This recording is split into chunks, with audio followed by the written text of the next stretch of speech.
Hello students, good afternoon to all of you. आज हम लोग स्टार्ट करेंगे अपनी क्लास के अंदर अपनी अकाउंट्स का एक बहुत ही ज़्यादा डेंजरस चैप्टर। मतलब डेंजरस कहना गलत होगा कि बहुत ज़्यादा इंपॉर्टेंट और बहुत ज़्यादा ही मतलब इतना ज़्यादा इंपॉर्टेंट चैप्टर आप लोगों के लिए है और थोड़ा सा टफ चैप्टर होगा। मैं आप लोगों को पहले ही बता देता हूँ। तो इसलिए आप लोगों को क्या करना होगा, बड़े ध्यान से अच्छे से प्रॉपर तरीके से अपने नोट्स को रेडी करना है और हर चीज़ को बिल्कुल कॉन्सेप्चुअल समझना है, ताकि इस चैप्टर के जितने भी हुए हैं ना, बहुत टफ चैप्टर है भाई, मत कर, छोड़ दे इसको। तो वो चीज नहीं आनी चाहिए आप लोगों के लिए। तो इस चैप्टर को हम लोग स्टार्ट करने वाले हैं। आप लोगों ने फटाफट से नोटबुक्स निकालिए और नोटबुक के अंदर जल्दी से जल्दी हेडिंग डालिए, रेक्टिफिकेशन ऑफ एरर। तो सर क्या कहता है आप लोगों के लिए चैप्टर रेक्टिफिकेशन ऑफ एरर। इस चैप्टर को समझने से पहले ना हम लोग एक बात सीखते हैं कि यार इस एरर वर्ड का मतलब क्या होता है। पहले नंबर पर हम देखते हैं एरर का मतलब क्या होता है। तो लिखिए नोटबुक के अंदर फटाफट से नोट हेडिंग डाल के, एरर। सर क्या मतलब है एरर का, तो लिखिए पहले एरर का meaning. any wrong treatment any wrong treatment given in books of accounts, given in books of accounts is known as error। भैया कोई भी, अगर हम लोग अपनी कोई गलती अपनी बुक्स ऑफ अकाउंट्स के अंदर करते हैं ना, तो उसे हम लोग क्या बोलते हैं, बेसिकली एरर बोलते हैं। अब आपको अच्छे से पता है भैया, हम लोग कॉमर्स के स्टूडेंट हैं और हम लोग क्या करते हैं बताइए, फटाफट से जर्नल बनाते हैं, लेजर बनाते हैं, ट्रायल बैलेंस बनाते हैं, फिर फाइनल अकाउंट्स प्रिपेयर करते हैं। इन सारी चीजों को करने के लिए ना हमें पता है कि भैया इंसान गलतियों का पुतला है, तो गलतियां होनी तो जायज सी बात है भैया, 100% हम लोग करते भी हैं। अब आप लोग खुद सोच कर देखो, जब आप लोग अपना चैप्टर करते थे जर्नल वाला, तो बताइए आप लोग गलतियां करते थे कि नहीं करते थे? यस सर, बिल्कुल करते थे। बताइए जब आप लोग लेजर पोस्टिंग करते थे, गलतियां करते थे नहीं करते थे? यस सर, करते थे। जब आप लोग ट्रायल बैलेंस को प्रिपेयर करते थे, कोई चीज आनी चाहिए थी क्रेडिट साइड में, आपने डाल दी डेबिट साइड में, तो वो गलतियां करते थे नहीं करते थे? यस। तो हम लोग कहने का मतलब दुनिया भर की मिस्टेक्स, दुनिया भर के एरर्स, दुनिया भर की मिस्टेक्स हम लोग अपने अकाउंट्स के अंदर करते हैं। तो इसी चैप्टर को हम लोग जब बनाया गया है, इस चैप्टर का देखो नाम ही क्या है, रेक्टिफिकेशन ऑफ एरर। मतलब जो आप लोगों ने गलतियां की है ना, उन गलतियों को ठीक करने के लिए आप लोगों के लिए चैप्टर बनाया गया, जिसका नाम क्या रखा गया, रेक्टिफिकेशन ऑफ एरर। तो इसको समझते हैं हम लोग कि क्या मतलब है इस चैप्टर का पूरा डिटेल के अंदर। देखिए हम लोग पहले समझते हैं कि कितने टाइप की हम लोग मिस्टेक्स कर सकते हैं बेसिकली यहां पर। देखिए ध्यान से, सबसे पहले नंबर पर आप लोगों को अच्छे से पता है, हमारे पास आती है जिसको हम लोग बोलते हैं बेटा जी, एक वर्ड जिसका नाम क्या होता है, ट्रांजैक्शंस। हमने कहा यस सर, बिल्कुल आती है ट्रांजैक्शंस। जब हम लोग ट्रांजैक्शंस को जर्नल के अंदर रिकॉर्ड कर रहे होते हैं ना, जब हम लोग ट्रांजैक्शंस को जर्नल के अंदर रिकॉर्ड कर रहे होते हैं बेटा, तो आप लोगों को अच्छे से पता है जर्नल के अंदर क्या होती है, बेसिकली रिकॉर्डिंग होती है, रिकॉर्डिंग। तो रिकॉर्डिंग करते टाइम पे भी हम लोग बहुत सारे टाइप के क्या कर देते हैं, यहाँ पर एरर्स कर देते हैं, गलतियां कर देते हैं। जैसे मान लीजिए आप लोगों ने कोई एंट्री तो किया परचेज की, और आपने डाल दिया क्या, सेल्स की एंट्री। आना चाहिए था कुछ सैलरी, वहां डाल दिया आपने वेजेस। तो कहने का मतलब कुछ भी हो सकता है। मतलब आप लोग ट्रांजेक्शन्स को जब शिफ्ट करते हैं अपने जर्नल के अंदर, उस टाइम पे भी गलतियां हो सकती हैं, तो उस गलती को नॉर्मली क्या बोलते हैं हम लोग, एरर बोल देते हैं। हमने कहा ठीक है सर, और कैसी गलती हो सकती है, जब आप लोग अपने जर्नल को ट्रांसफर करते हैं, जब आप लोग अपने जर्नल को पोस्टिंग करते हैं जर्नल के अंदर, जर्नल को हम लोग कहां शिफ्ट करेंगे बताइए जरा मुझे फटाफट से। आप लोग इसको शिफ्ट करते हैं बेटा जी अपने इस लेजर वर्ड के अंदर, लेजर। और जरा मुझे बताइए लेजर के अंदर क्या होती है। आप बोलेंगे सर लेजर के अंदर होती है क्या, पोस्टिंग। पोस्टिंग होती है लेजर के अंदर।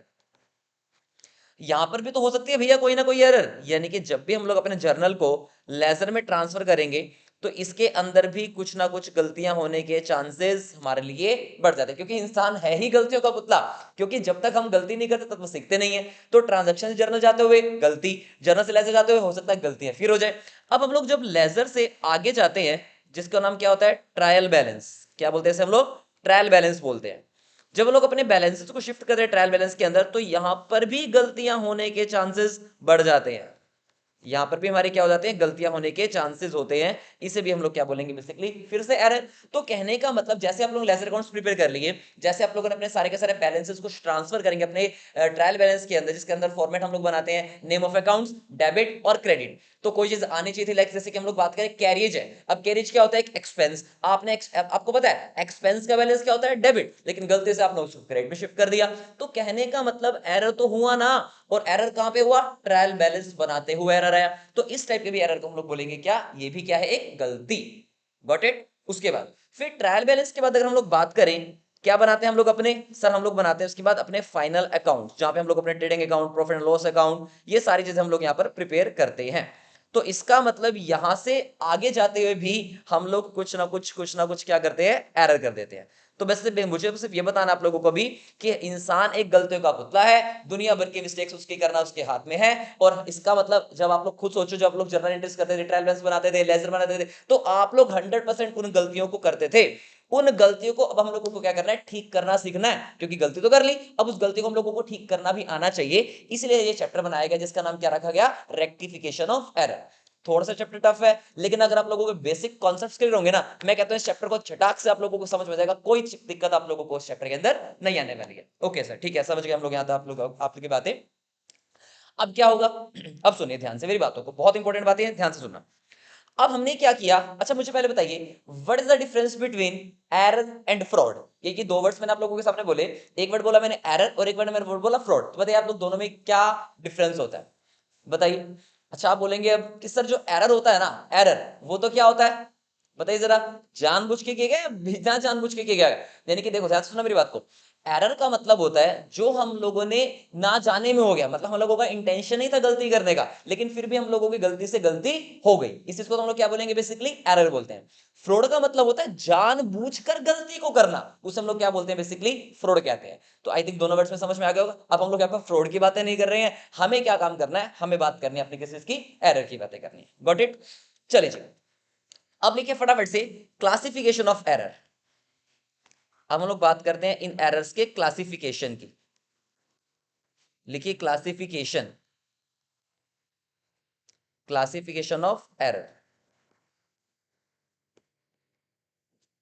हाँ जी, हमारी अकाउंट्स ने ना, वैसे तो देखो एरर्स की भरमार है, मैं कहता हूं आप लोगों को इतने एरर्स इतने एरर्स इतने एरर्स, जिनको काउंट करना भैया इम्पॉसिबल टास्क है, इम्पॉसिबल। कहीं पर लिखना चाहिए था हम लोगों को 876, गलती से लिख दिया वहां 678, कहीं पर लिखना चाहिए था 5000, वहां लिख दिया 50,000। कहने का मतलब तुम लोग थक जाओगे, नाम डालना था राम का, डाल दिया शामू का, नाम डालना था वहां पे सोहन का, डाल दिया मोहन का। तो कहने का मतलब इतनी गलतियां जिनको काउंट करना पॉसिबल नहीं है, इम्पॉसिबल टास्क है। लेकिन फिर भी हमारे अकाउंट्स ने अपने दिल पे हाथ रखते हुए क्या किया, टोटल एरर्स को ना बेसिकली 4 हिस्सों में क्लासिफाई कर दिया। फिर बोल रहा हूं, हमारे अकाउंट्स ने क्या किया, जितने भी ऑल मतलब अकाउंटिंग के अंदर एरर आ सकते हैं ना, उसने उसको फिर भी एक मतलब क्लासिफिकेशन करने की कोशिश की है। देखते हैं कि क्या बनती है क्लासिफिकेशन। हमारी अकाउंट्स ने ना टोटल 4 हिस्सों में हमारे एरर्स की क्या कर दी है, क्लासिफिकेशन कर दी है। तो लिखिए, एरर में भी ऑफ 4 टाइप्स, 4 टाइप के आपके पास क्या होंगे, एरर्स होंगे। अब सब वो कौन कौन से एरर है 4 टाइप के। पहले नंबर में लिखिए आप लोग, एरर ऑफ प्रिंसिपल। क्या वर्ड बनेगा, एरर ऑफ प्रिंसिपल, जिसको हम लोग बोलते हैं प्रिंसिपल एरर। फर्स्ट होगा आप लोगों की क्लासिफिकेशन। सेकंड पे हम लोग बोलते हैं error of omission, error of omission. Omission का बस हम लोग बोलते हैं भूल जाना। अब इस ओमिशन को बेटा जी दो हिस्सों में डिवाइड कर दीजिए फटाफट से। ओमिशन भी तो आप लोगों का दो टाइप का होता है। अब सर ये क्या है ओमिशन दो टाइप का, एक ओमिशन को आप लोग बोलेंगे कंप्लीट ओमिशन, एक हिस्सा क्या होगा आप लोगों के पास, कंप्लीट ओमिशन बोलते हैं इसे हम लोग, और एक हम लोग बोलते हैं पार्शियल ओमिशन। एक क्या होगा, कंप्लीट ओमिशन, दूसरे को हम लोग क्या बोलेंगे, बेसिकली पार्शियल ओमिशन का नाम दे देते हैं। तो पहले नंबर पे क्या आएगा, एरर ऑफ प्रिंसिपल, फिर क्या आने वाला है, error of omission. Third number पे लिखिए, इसको हम लोग बोलते हैं एरर ऑफ कमीशन। क्या बोलते हैं इसे हम लोग, एरर ऑफ कमीशन का नाम देते हैं। ये हो गया थर्ड। फोर्थ एरर बड़ा ही डेंजरस वाला और बहुत इंपॉर्टेंट, जिसका नाम क्या होता है, कॉम्पेंसेटिंग एरर्स। क्या बोलते हैं इसको हम लोग, कॉम्पेंसेटिंग एरर्स बोला जाता है। और इसके आगे लिख दीजिए आप लोग, very very important, very very important. सारे इंपॉर्टेंट है अपने आप में, लेकिन ये कुछ ज्यादा इंपॉर्टेंट है। Got it. तो क्या क्या होगी हम लोगों की क्लासिफिकेशन, नंबर फर्स्ट एरर क्या होगा आप लोगों का, एरर ऑफ प्रिंसिपल। सेकंड आप लोग क्या बोलेंगे इसको, एरर ऑफ ओमिशन। और ओमिशन कितने टाइप का होता है, दो टाइप का, क्या होंगे, कंप्लीट ओमिशन और पार्शियल ओमिशन। फिर क्या आएगा तीसरे नंबर पे आप लोगों के पास, एरर ऑफ कमीशन, इसका क्या होगी क्लासिफिकेशन नंबर 3। फिर आप लोगों के सामने आता है एरर नंबर 4, जिसका नाम क्या होगा, कॉम्पेंसेटिंग एरर। तो हम लोगों को ये पूरे के पूरे 4 एरर अपने इस पूरे पूरे चैप्टर के अंदर कवर अप करने हैं, जिसका नाम क्या क्या होंगे, बार बार रिपीट कर रहा हूं। पहला नाम एरर ऑफ प्रिंसिपल, फिर क्या होगा, एरर ऑफ ओमिशन, फिर क्या होगा, एरर ऑफ कमीशन, और फिर क्या होगा आप लोगों के पास कॉम्पेंसेटिंग एरर्स होंगे। तो सर क्या कहता है ये एरर ऑफ प्रिंसिपल, क्या है ये एरर ऑफ ओमिशन, क्या है कमीशन, क्या है कॉम्पेंसेटिंग? लिखिए नोटबुक के अंदर फटाफट से अपनी हैंडराइटिंग के अंदर। नंबर वन क्या नाम है इसका? Error of principle. डाली हेडिंग एरर ऑफ प्रिंसिपल। तो क्या है सर इसका नाम एरर ऑफ प्रिंसिपल, इसके बारे में हम लोग बात करते हैं। लिखिए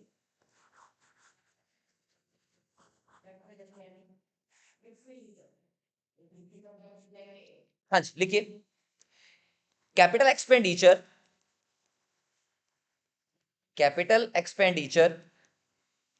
is treated as revenue expenditure. Capital expenditure is treated as revenue expenditure, and revenue expenditure and revenue expenditure is treated as capital expenditure. तो यहां पे आप लोगों ने देखा होगा, मैंने आप लोगों के सामने दो नाम लिखे हैं, ये दो नाम। सर ये क्या होंगे दो नाम? फटाफट से अंडरलाइन कीजिए। एक अंडरलाइन कीजिए आप लोग वर्ड को, जिसका नाम क्या है? Capital expenditure. और एक नाम अंडरलाइन कीजिए जिसका नाम क्या होगा? Revenue expenditure. सर ये क्या है? जल्दी से जल्दी समझाइए। क्या कहता है ये एरर ऑफ प्रिंसिपल का मतलब ही क्या है? ये कहते हैं कि कैपिटल एक्सपेंडिचर को आप लोगों ने क्या मान लिया? रेवेन्यू मान लिया, या फिर रेवेन्यू को क्या मान लिया आप लोगों ने? कैपिटल मान लिया। सर बात भेजे से आउट ही अभी समझ में नहीं आई क्या कहना चाहता है एक्चुअली। थोड़ा सा एग्जांपल वगैरह या कुछ और डिटेल में जाइए तो बताते हैं। चलिए बस माइंड में एक बार डाल के रख लो, capital expenditure is treated as revenue, revenue is also treated as capital. देखिए बेसिकली हम लोग बात करते हैं अपने आप एक वर्ड की जिसका नाम क्या होता है? एक्सपेंडिचर। क्या होगा? एक्सपेंडिचर, इसको हम लोग बोलेंगे। तो लिखिए यहाँ पे एक वर्ड एक्सपेंडिचर। बेसिकली जो आप लोगों के पास ये एक्सपेंडिचर होगा वो टोटल दो टाइप का होता है। दो टाइप का। कौन कौन सा होगा? फर्स्ट को आप लोग बोलेंगे क्या? Revenue expenditure. फर्स्ट को आप लोग क्या बोलेंगे? Revenue expenditure. और सेकंड को आप लोग बोलेंगे यहां पे कैपिटल एक्सपेंडिचर। क्या होगा? Capital expenditure. सर क्या होगा रेवेन्यू, क्या होगा कैपिटल? इसके बारे में हम लोग बात करेंगे अब डिटेल में। सुनिए ध्यान से। बेसिकली जो वर्ड है ना एक्सपेंडिचर, इसका मतलब होता है पैसे का जाना, यानी कि आउटफ्लो ऑफ कैश। क्या बोलेंगे इसको आप लोग? पैसे का जाना, या फिर इसको क्या बोलेंगे? Outflow of cash. यानी कि एक्सपेंडिचर से आप लोगों के पास हमेशा क्या होगा? कैश का आउटफ्लो होगा। हर बार कैश आप लोगों की तरफ से जाएगा ही जाएगा।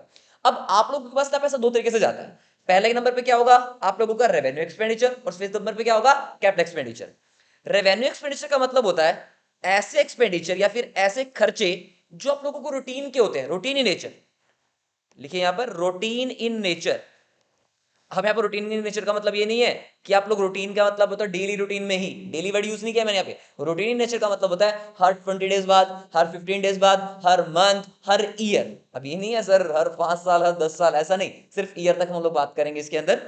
तो इसको हम लोग क्या बोलेंगे? बेसिकली रूटीन इन नेचर बोलते हैं। तो कैपिटल एक्सपेंडिचर क्या होगा फिर? इसका बिल्कुल अपोजिट, यानी कि it is a non routine in nature. यहां पर हम बोलेंगे नॉन रूटीन इन नेचर। अब इसी चीज को ना आप लोग एक नाम से और भी जानेंगे जिसका नाम होता है रेकरिंग इन नेचर। ये हम लोगों के अकाउंट का एक बहुत इंपॉर्टेंट वर्ड है जिसका नाम क्या होगा? Recurring in nature. अब सर रेकरिंग इन नेचर का मतलब क्या होता है? रेकरिंग नेचर का मतलब भी वही होता है कि जो हम लोग बोल रहे कि बार बार बार बार बार बार बार बार रूटीन के खर्चों को हम लोग क्या बोलते हैं? बेसिकली आप लोगों के रेवेन्यू एक्सपेंडिचर बोलेंगे। उसके बाद ये क्या होगा आप लोगों के पास? इसको आप लोग बोलेंगे क्या? Non recurring in nature. क्या वर्ड यूज करेंगे इसके आप लोग? Non recurring in nature. यानी कि जो खर्चे आप लोगों के रूटीन के नहीं होते उन्हें आप लोग क्या बोलेंगे?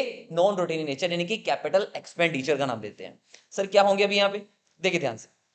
मान लीजिए आप लोगों के पास 5-7 लेबर काम कर रहे हैं, यहाँ पे आप लोगों के एम्प्लॉयज काम करते हैं। जरा मुझे बताइए आप लोगों ने हर महीने कुछ ना कुछ वेजेस या कुछ ना कुछ सैलरी पे करेंगे नहीं करेंगे? हमने कहा यस सर, सैलरी पे करेंगे, वेजेस पे करेंगे। तो ये क्या आप लोगों के? ये आप लोगों के रूटीन के नेचर के एक्सपेंस होते हैं। इसे आप लोग क्या बोलेंगे? रेवेन्यू एक्सपेंडिचर का नाम देते हैं।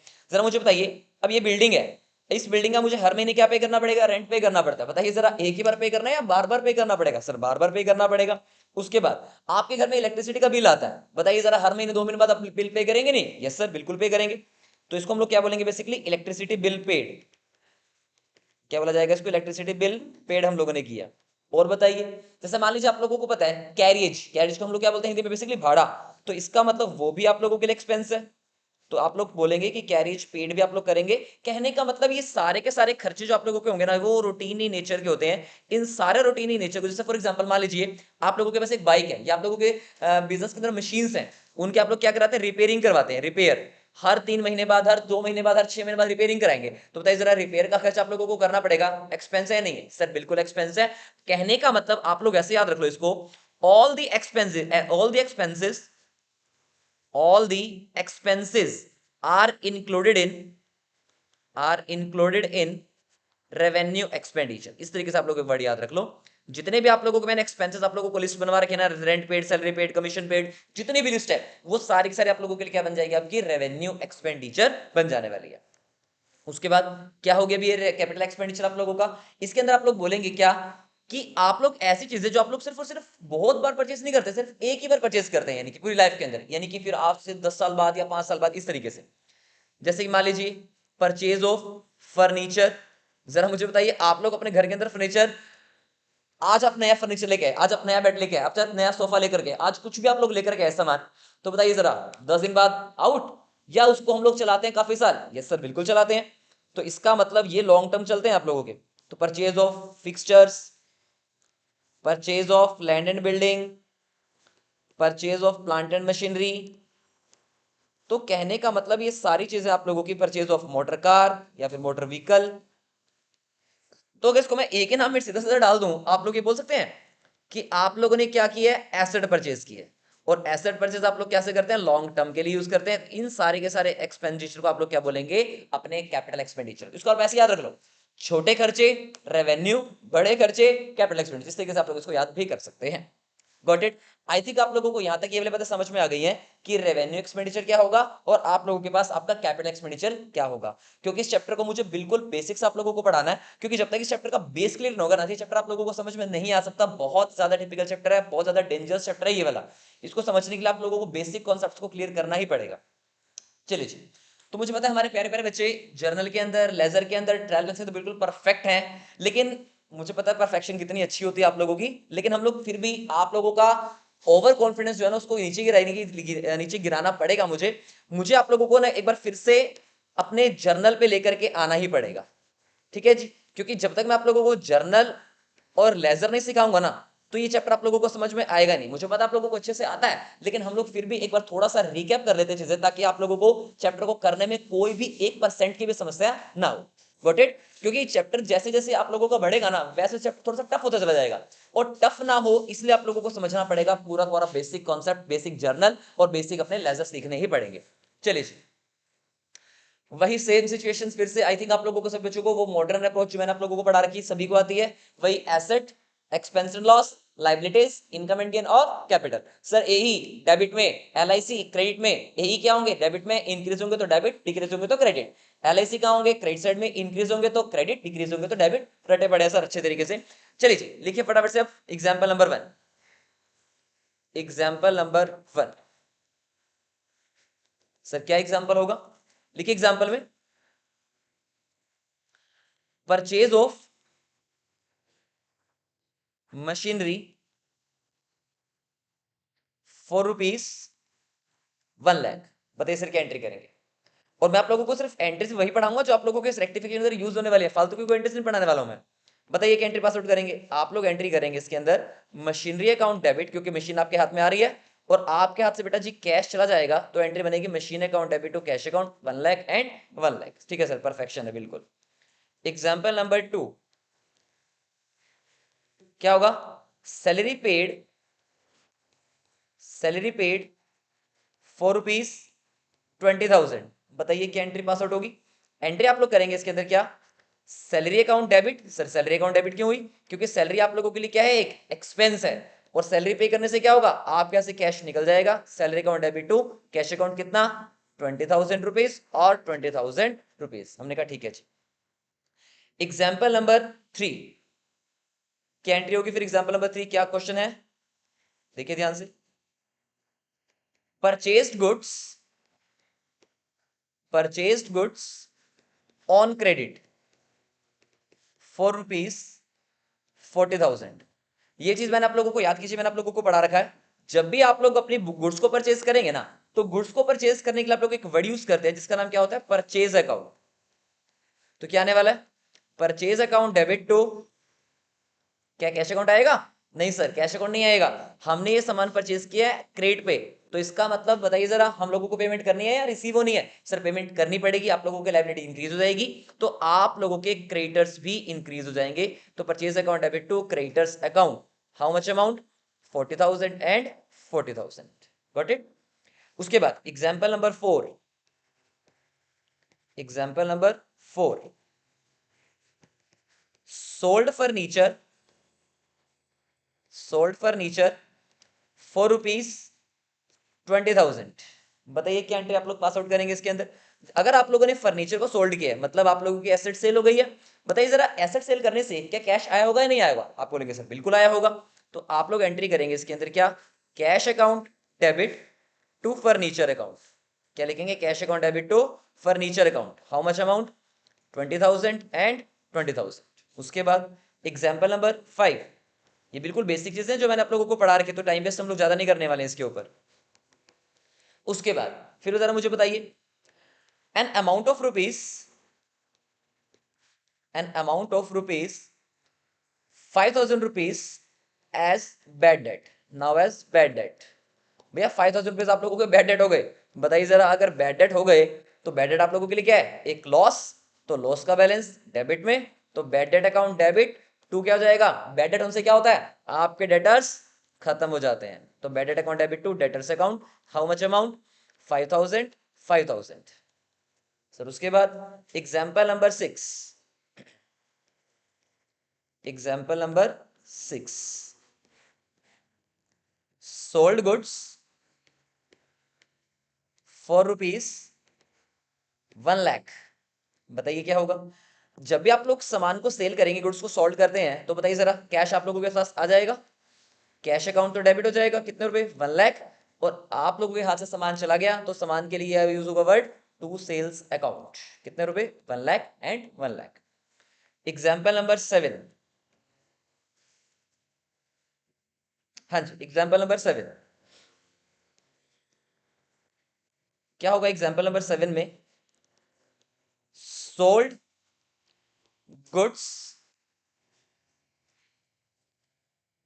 To Ramesh on credit for rupees 30,000। बताइए एंट्री करेंगे, हमने सामान तो सेल कर दिया है, किसको, मिस्टर रमेश को, लेकिन सामान हमने सेल किया उसको किस पे, उधार पे सेल किया। तो बताइए क्या होगा हमारे लिए, हमारा रमेश कौन बन जाएगा? आप बोलेंगे सर हमारा रमेश बन जाएगा डेटर। तो बताइए डेटर आप लोगों के लिए क्या है, एक एसेट है, तो यानी कि रमेश से आप लोगों को पेमेंट रिसीव करनी है, तो रमेश क्या हो जाएगा आप लोगों का, डेबिट टू क्या हो जाएगा, sales account, to sales account, how much amount, 30,000 and 30,000। फिर लिखिए एग्जाम्पल नंबर 8,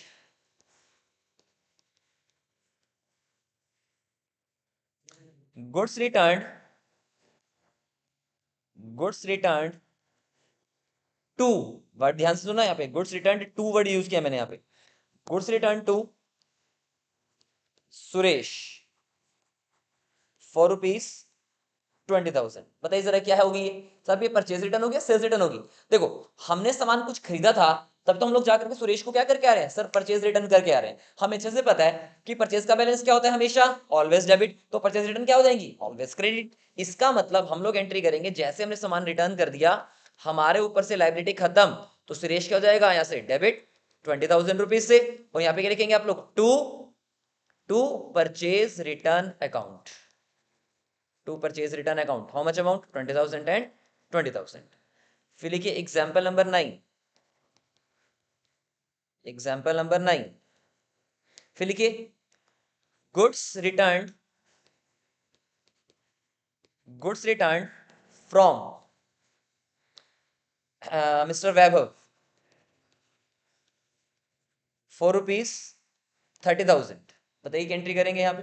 अब बताइए, देखिए यहाँ पर हम लोगों ने गुड्स को रिसीव किया है, यानी कि गुड्स रिटर्न फ्रॉम, तो इसका मतलब हमने सामान सेल किया होगा, इसलिए हम लोगों को वापस मिला है। इसका मतलब हम लोग एंट्री कर देंगे यहाँ पे क्या, sales return account debit, sales return account debit to क्या हो जाएगा यहाँ पे, टू मिस्टर वेबर, हमारे डेटर्स खत्म हो जाएंगे, हाउ मच अमाउंट, 30,000 एंड 30,000।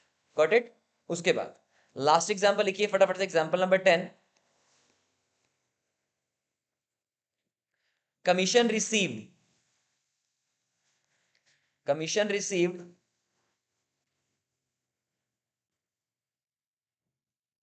₹4,40,000। कैंटी के बताइए, अगर आप लोगों ने कमीशन को रिसीव किया है तो इसका मतलब कैश आप लोगों को रिसीव हो जाएगा। तो अगर कैश रिसीव होगा आप लोगों के पास तो कैश अकाउंट आप लोगों के लिए क्या हो जाएगा, डेबिट। और टू क्या आ जाएगा यहाँ पे आप लोगों के सामने, कमीशन आप लोगों के लिए इनकम है। और यहाँ पे आप लोग वर्ड यूज करेंगे cash account debit to commission account, how much amount 40,000 and 40,000। ठीक है सर, हम लोगों ने ये 10 ट्रांजेक्शंस देख ली जिसके अंदर हम लोगों ने क्या डिस्कशन कर लिया, पूरा पूरा जर्नल डिस्कशन कर लिया।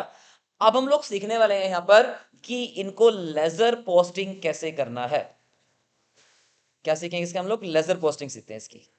इसे हम लोग कंप्लीट नाम क्या देंगे, लेजर पोस्टिंग। क्या होंगी सर ये लेजर पोस्टिंग, ध्यान से सुनिए। लेजर पोस्टिंग का मतलब होता है बेसिकली जितने भी हम लोगों ने एंट्रीज की है ना, जहां पे हम लोगों ने जितने जितने अकाउंट्स के यहाँ पे नाम लिखे हैं, उस हर एक अकाउंट को हम लोगों को सेपरेटली बनाना पड़ेगा। लेकिन इतने सारे अकाउंट्स मैंने लिखे हैं यहाँ पे, लेकिन मैं सारे अकाउंट्स को नहीं बनाने वाला हूं। मैं सिर्फ आप लोगों के लिए बनाऊंगा इसमें only and only cash account बना के दिखा रहा हूं। ठीक है, तो यहाँ पे आप लोगों को बना के दिखा रहा हूँ कैश अकाउंट किस तरीके से लेजर पोस्टिंग होती है। आप लोगों को अच्छे से पता है account is a T shape format. Yes sir, बिल्कुल पता है अकाउंट क्या होता है, आप लोगों के पास एक टी शेप फॉर्मेट होता है, having two sides, debit and credit. तो इसको आप लोग इस तरीके से बना लो, फॉर्मेट हो जाएगा पर्टिकुलर्स अमाउंट, पर्टिकुलर्स अमाउंट, या लिखिए पर्टिकुलर्स देन अमाउंट, उसके बाद फिर से पर्टिकुलर्स देन अमाउंट। ठीक है जी, हाँ जी। और ये साइड आप लोगों की क्या बनेगी, डेबिट साइड बन जाएगी। और ये साइड आप लोगों की क्या बन जाएगी, यहाँ पे क्रेडिट साइड आप लोगों के पास बन जाने वाली। ठीक है जी, तो यानी कि यहाँ पे आप लोगों ने क्या लिखा है, ऊपर बीच में क्या लिखा है, कैश अकाउंट। ये कैश अकाउंट की क्या है, डेबिट साइड, और ये कैश अकाउंट की क्या है, क्रेडिट साइड। यहाँ पे फोकस करना पूरा का पूरा। अब देखो, अब बच्चा यहाँ पे कंफ्यूजन सर कैसे करें, तो आप लोगों को एक बड़ा जुगाड़ बताता हूँ, ध्यान से सुना मेरी बात को। क्या करना है देखिए, आप लोग ना ऐसा कोशिश करो, देखो आप लोग क्या बना रहे हो, पहले तो ये फोकस करो पूरा का पूरा। मतलब हम लोग क्या बना रहे हैं इस टाइम पे, हम लोग बना रहे हैं अपना कैश अकाउंट। तो पूरा का पूरा फोकस क्या होना चाहिए, अपने कैश अकाउंट के ऊपर होना चाहिए। देखो अपनी एंट्री नंबर 1 पे आइए फटाफट से, देखो क्या लिखा हुआ है यहाँ पे, machine account debit to cash account.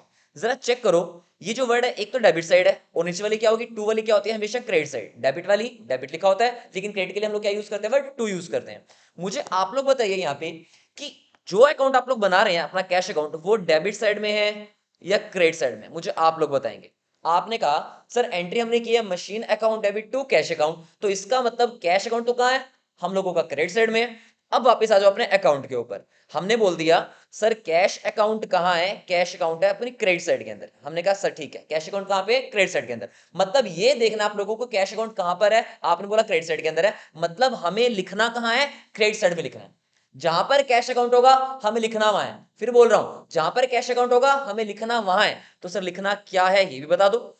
लिखना क्या होगा आप लोगों को, हमेशा जो भी कैश अकाउंट जहां पे लिखा हुआ है ना, उसके अपोजिट में जो भी चीज होगी ना, उसके अपोजिट में जो भी चीज होती है उसको हम लोग बोलते हैं बेसिकली रीजन।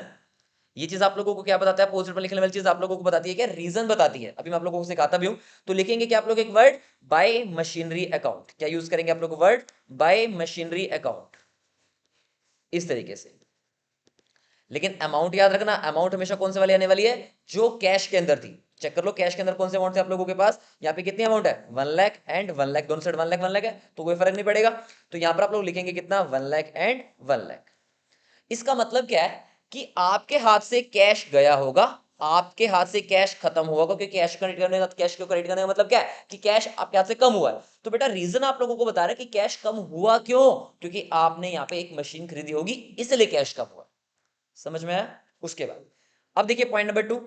अब देखो फर्स्ट एंट्री के अंदर देखो कहीं और वर्ड यूज हुआ है कैश का, हमने कहा सर नहीं हुआ।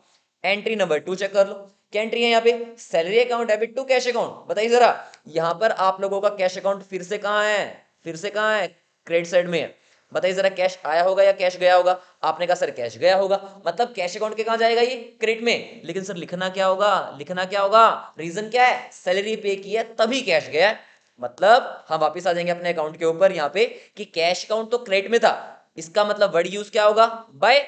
तो लिखेंगे कि आप लोग बाय कैश अकाउंट। रीजन क्या था आप लोगों का, आपने सैलरी पे की है इसलिए, सॉरी बाय कैश अकाउंट नहीं, बाय सैलरी अकाउंट। रीजन आप लोगों को लिखना है यहाँ पे। By salary account. रीजन क्या है? कैश 20,000 का कम हुआ है, लेकिन रीजन क्या था? सैलरी पे करना रीजन था। Got it? Entry number 3 check कीजिए जरा। देखो थर्ड एंट्री के अंदर कहीं पे कैश यूज हुआ है क्या? वर्ड नहीं हुआ, तो मतलब इस एंट्री को हम अभी ड्रॉप करेंगे, अभी एंट्री को नहीं करेंगे। Fourth entry cash account debit to furniture. अब आ जाइए, क्या हुआ है? एंट्री क्या है? कैश अकाउंट डेबिट है। कैश अकाउंट डेबिट में बार बार यूज कर रहा हूं वर्ड, कैश अकाउंट कहां है? डेबिट में। इसका मतलब हमें अकाउंट के अंदर अब कैश अकाउंट के डेबिट में लिखना है। लेकिन सर लिखना क्या है? वही चीज फिर से, रीजन रीजन रीजन। यानी कि देखो रीजन क्या लिखेंगे? कैश अकाउंट कहां पे? डेबिट में। रीजन हमेशा अपोजिट साइड होता है, रीजन हमेशा अपोजिट साइड होगा। तो क्या यूज हुआ वर्ड? फर्नीचर। तो इसका मतलब यहां पे आप लोग एक वर्ड यूज करेंगे, क्योंकि मैंने आपको बता रखा है अकाउंट आप लोग जब भी बनाएंगे ना, तो डेबिट साइड के लिए यूज क्या वर्ड होगा? टू, और क्रेडिट साइड के लिए वर्ड यूज क्या होगा? बाय। तो यहां पे आप लोग वर्ड यूज करेंगे क्या? To furniture account. To furniture account, यानी कि आपके पास कैश आया होगा। क्यों आया? क्योंकि आपने फर्नीचर को सेल किया होगा, इसलिए आपके पास कैश आया होगा। सर कितने का सेल किया फर्नीचर? यहां पे लिखा होगा हाँ जी 20,000 रुपीज का हमने फर्नीचर को सेल किया, इसलिए हमने यहाँ पे वर्ड लिख दिया कितना? 20,000 रुपीज। Got it? उसके बाद एग्जाम्पल नंबर 5 चेक कीजिए जरा। क्या इस एंट्री के अंदर कहीं पर कैश अकाउंट का यूज हो रहा है क्या? आप बोलेंगे सर नहीं, bad debt account debit to debtors account है, यूज नहीं हो रहा, तो इसको हम लोगों ने ड्रॉप कर दिया। Example number 6 sold goods for rupees कितना? 1 लाख। आइए आइए फटाफट चेक कीजिए। कैश अकाउंट क्या है आप लोगों के पास? डेबिट में, मतलब कैश आपके पास आया होगा। सर कैश आने का रीजन क्या होगा? आपने सामान को सेल किया है, यानी कि टू सेल्स अकाउंट रीजन है। तो कैश अकाउंट डेबिट में है, और टू के लिखोगे आप लोग यहाँ पे? To sales account. तो ये सेल्स अकाउंट यहाँ पे क्या बनेगा? आप लोगों के लिए आपका रीजन बन जाएगा, यानी कि कितनी वैल्यू आ जाएगी यहाँ पे? 1 लाख रुपीज। उसके बाद फिर देखिए example number 7 Ramesh debit to sales account, मतलब कैश वर्ड यूज नहीं हो रहा, इसलिए हम इसको इग्नोर करेंगे। Entry number 8 Suresh debit to purchase return, ignore करेंगे क्योंकि कैश वर्ड यूज नहीं हो रहा है। Example number 9 sales return account debit to Vaibhav, sir cash word use नहीं हो रहा, ignore. Example number 10 commission receive, cash account debit to commission, आ गया फिर से वही वर्ड कैश अकाउंट डेबिट, यानी कि यहाँ पे कैश अकाउंट कहाँ पे है? डेबिट में है। इसका मतलब अकाउंट में भी कहाँ जाएगा? कैश के डेबिट में ही जाएगा, इधर ही जाएगा ये कैश अकाउंट डेबिट में। सर रीजन क्या है इसका? To commission account. तो लिखें यहाँ पे to commission account. How much amount? 40,000 rupees. तो आई होप आप लोगों को यहाँ तक की सारी बातें डिटेल में समझ में आ गई होंगी। आज हम लोग सिर्फ इतना ही करेंगे। आप लोगों को मैं होमवर्क दे रहा हूं। होमवर्क के अंदर आप लोगों को क्या करना है? ये कैश अकाउंट तो मैंने आप लोगों को बना करके दिखा दिया है। इसके अलावा इन एंट्रीज के अंदर जितनी एंट्रीज मैंने आप लोगों के सामने कर रखी हैं, ये इनके अंदर जितने भी अकाउंट्स आप लोगों के प्रिपेयर हो रहे हैं ना, उन सारे के सारे आप लोग प्रिपेयर करोगे अपने का लेजर अकाउंट्स को आप लोग क्या करोगे? मेंटेन करोगे। जितने भी यहाँ पे नाम आ रखे हैं, यानी कि चाहे परचेज अकाउंट यूज हुआ है, चाहे सेल्स हुआ है, चाहे सेल्स रिटर्न हुआ है, चाहे सुरेश हुआ है, रमेश हुआ है, एनीथिंग एल्स, कोई भी वर्ड यूज हुआ है, आप लोगों को हर एक का क्या प्रिपेयर करने का पड़ेगा? लेजर अकाउंट मेंटेन करना पड़ेगा। क्योंकि रेक्टिफिकेशन ऑफ एरर चैप्टर का ना मैंने अभी तक चैप्टर की स्टार्टिंग भी नहीं की है, मतलब मैंने आप लोगों को कुछ भी नहीं बताया अब तक। सिंपल मैं आप लोगों को पहले जर्नल और लेजर इंप्रूव कर रहा हूं, ताकि इस चैप्टर को करने में आप लोगों को प्रॉब्लम फेस ना करनी पड़े। ठीक है, बाकी हम लोग नेक्स्ट क्लास में डिस्कशन करेंगे। इतना आप लोग अच्छे से रिवाइज करके आएंगे। ठीक है।